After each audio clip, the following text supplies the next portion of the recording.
Our first guest in this series was the former Prime Minister John Howard. Now we talk to the woman who could well be the next Prime Minister. Julia Gillard has cemented her position as a national leader in the 18 months since the Rudd government came to power. She's considered by most of her Labor colleagues as Kevin Rudd's obvious successor, and it seems by Kevin Rudd as well. Julia Gillard, welcome. Thank you. Do you think you will be Australia's first female Prime Minister? I think I'm Australia's first female Deputy Prime Minister. And David, when I first started thinking about going into federal politics, I used to say to friends of mine, if I got to be Minister for Education in a Labor government, if I got to be Minister for Workplace Relations in a Labor government, how fantastic would that be?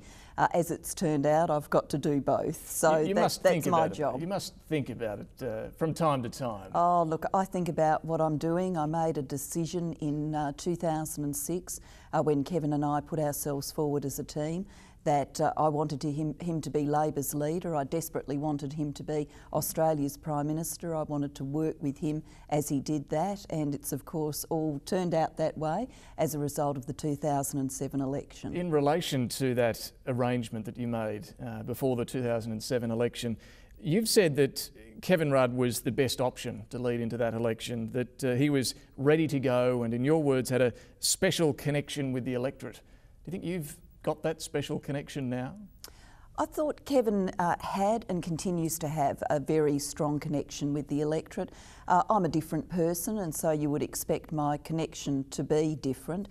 I think, and it's very pleasing and gratifying, that there is notice taken of being the first woman to do this job, and to the extent that there's that dimension and that perhaps there's a schoolgirl somewhere someday who looks at national politics and thinks to herself, I could do that, then that's an added dimension for me and means something. You were seen as a very polarising figure. Do you think the perceptions of you have changed in the last 18 months? Well, I suspect perceptions of you change over time. The longer you're in public life, the more you do. Consequently, the more of yourself you get to show, I suppose. Perceptions change.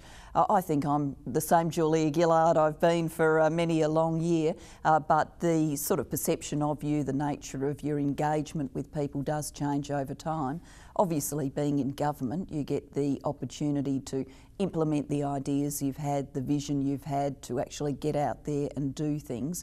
And so that gives you a new way of relating to people and talking to people. You mentioned young girls perhaps looking up to you as something to aspire to. You came to Australia at the age of 4 from Wales with your family.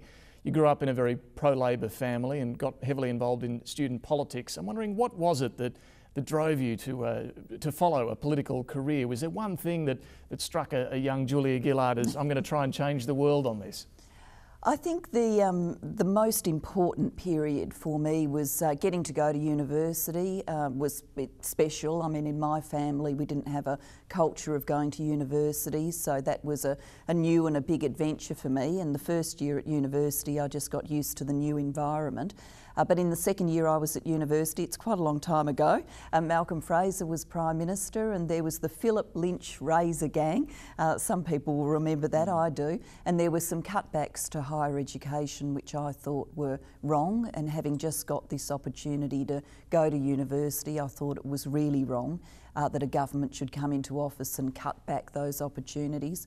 So I got involved in that campaign, sort of protesting against those funding cuts, and we did make a bit of a difference. The government proceeded with some but not all of its original package, and so that was the thing that moved me from being, you know, a bit of an interested observer, having a view about current affairs, a bit of discussion about politics and contemporary issues around the family dinner table, to having an active interest.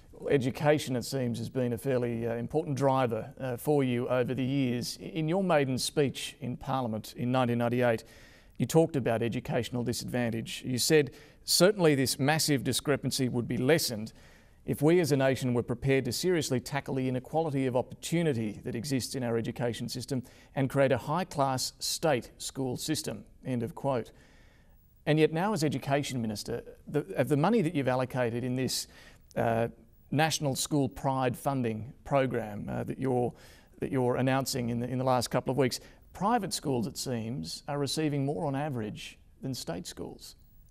Well, that's actually not true. Out of our National School Pride program, our Building the Education Revolution program, the allocations for School Pride, for primary schools for the 21st century, the two big components of Building the Education Revolution, they run out on a formula as to school size. So it doesn't matter whether you're in the state system or the Catholic system or the independent system, it's about the size of your school. But the figures that we've done, we've had a look at what you've got on your website and calculated some averages here. Government schools, $129,000 on average, Catholic schools, $147,000, and independent schools, $139,000. Is that about right? Well, that would be correlated with school size and would probably be explained by the fact that the state school system runs to some very small schools that serve very small communities. So it's equitable between schools of equal size. What about allocating money based on need? Well, on the question of educational disadvantage, I still passionately believe that we've got to make a difference for those schools that do it the toughest. I believe demography is not destiny, that kids from the poorest households can aspire to have big dreams for the future, but they need an extra helping hand from education. They need schools to do more work for them because they come from homes with less opportunities and less advantages. I suppose what I've thought about in the years since giving my first speech is in today's Australia, not all educational disadvantage is in the state system. I think it's true to say that state schools disproportionately serve disadvantaged communities, but there are low-fee Christian schools, Catholic schools that actually make it their mission to go into the poorest parts of the country, set up schools and try and make a difference.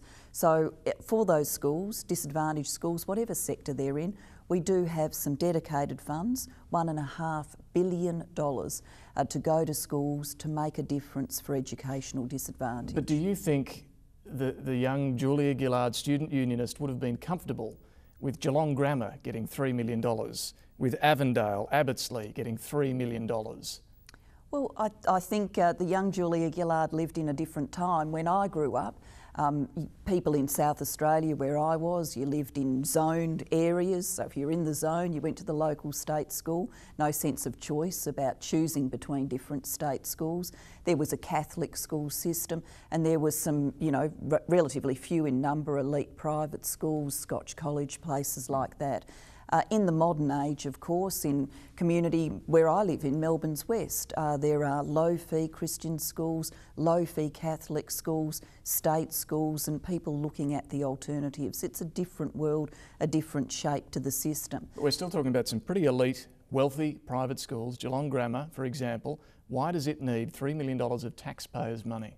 Well, I think we've got to look at the purpose of the programs. Building the Education Revolution, an urgent national economic stimulus package which is about supporting jobs today whilst we build the education infrastructure for tomorrow. And that is unashamedly about every school in the country and about supporting jobs in every community in the country. And whether it's in Geelong Grammar or somewhere else in the country, local tradespeople, builders, carpenters, tilers, plumbers will come along and work on that job, and that's exactly what we want to see happen. But we do have an obligation to make a difference for educational disadvantage, and when we negotiated last year with our state and territory colleagues, I was certainly pushing the whole year to say we've got to do more for disadvantaged schools, and I came to the table with $1.5 billion. We've got to do more with school transparency so we see where disadvantage and underperformance is and we make a difference to it. And as we laid down the Bradley reforms for university this year, I said I want to make a difference to the number of kids from low socioeconomic status households, poorer households, who go to university, and we've put more than $400 million on the table to do that. So it's a vision about early childhood education where we've invested. You make the most difference for the kids from the poorest backgrounds, come from homes, no books, maybe people not reading to them. Early childhood education's important. Investing in that, investing in disadvantaged schools to make a difference, investing in trades opportunities, trades training centres to create that pathway, and investing in universities to get them to work with those disadvantaged schools to make a difference for those kids.